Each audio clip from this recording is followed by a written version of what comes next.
We're jumping into an oil change video today. YouTube, we have a 2014 Mercedes-Benz E350. So to start this one, we're going to want to remove these 4 bolts.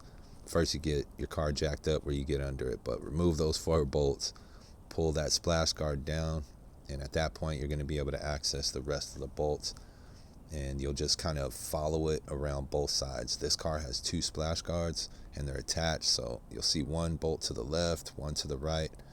Again, they're almost identical going to the back. You'll have 12 bolts total when you're done. Once you go around those splash guards, these are both of them, and that's how it's set up in there.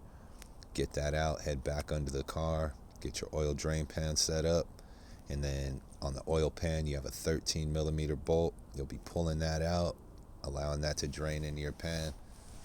Let that empty out all the way. We're going to speed the video up a little bit here just to get things moving. But again, essentially this process is going to be the same on almost every vehicle.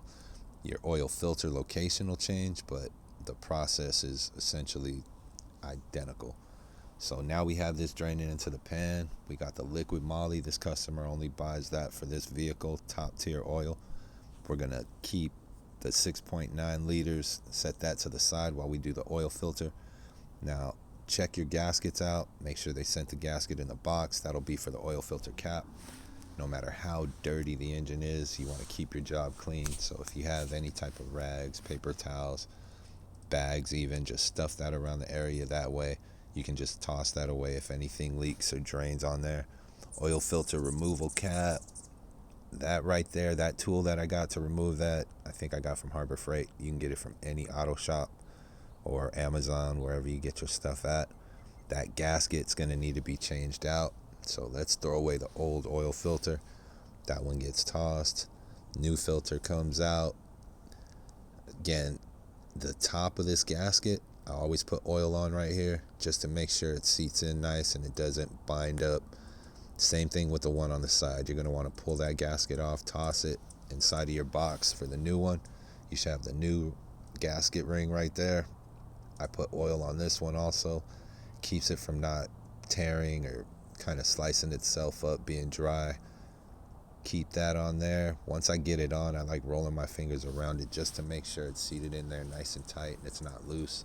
So that way when you spin it into place, it's not going to chop itself up and create a leak issue once the job's already finished. So pull your rags out of the way, get this spun in there, tighten it down, but this does not need to be torqued down as hard as you can. Literally just hand tighten. Back under, we're going to put the new washer on, so get your crush washer, get that on. We're going to spin this in there, get it nice and tight. That way once you pour your oil in, you're done.